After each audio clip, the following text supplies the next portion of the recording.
Your bill, sir. What? 40,000 pesos? One for only, sir. Price check or eyes check? Go to EO Executive Optical for expert eye care, state-of-the-art facilities, affordable eyewear. Order for more! EO Executive Optical, love your eyes. Nagbibintang kayo ng walang katotohanan! Nabuhay ako mag-isa. Kung kaunti lang ang makikinita ko, nagagalit siya. Face to face, harapan! Face-to-face harapan. Mondays to Fridays, 11 a.m. sa TV5. Mga gasolina ang maagang nagtaas ng presyo. Pinagpapaliwanag ng DOE. Ang Malasyo, binanata si VP Sara matapos punahin ang repatriation ng pamahalaan. Abangan yan mamaya sa Una sa Lahat, alas 5:30 ng hapon.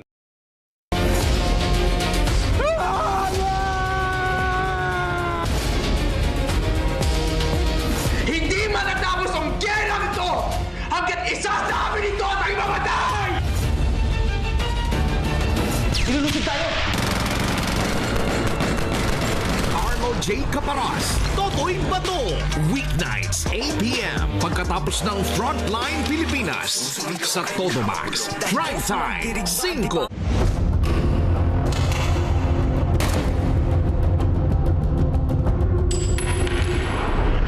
Granted na yung appeal mo. Laya ka na. Lagi mo na ako makikita.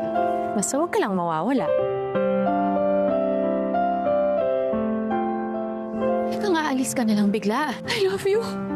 Love you too. Babalik ako.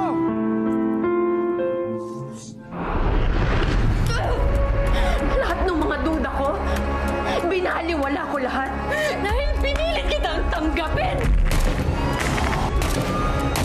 Naging kasangkapan ka ng kasamaan. Diyan naman siya mahagap, di ba? Magparusa. Ngayong buwan ng mga kababaihan sa Totomax. Prime Time, 5.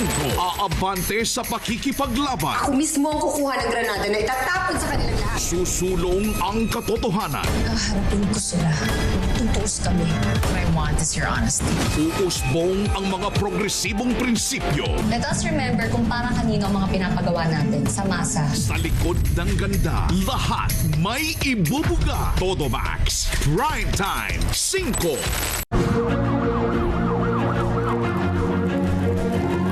Tuwing tag-araw, mas madalas ang pagkonsumo ng kuryente sa pag-asang magiginhawahan. Ngunit paano kung ang labis na paggamit nito ay humantong sa ganito? Sumiklab kaninang hapon ang sunog sa isang residential area. Dalawang sugatan matapos matrap sa nasusunog na gusali. Problemado ang 200 pamilyang nasunugan. Last year, ayon sa Bureau of Fire Protection, may naitalang 3,565 na sunog sa Metro Manila.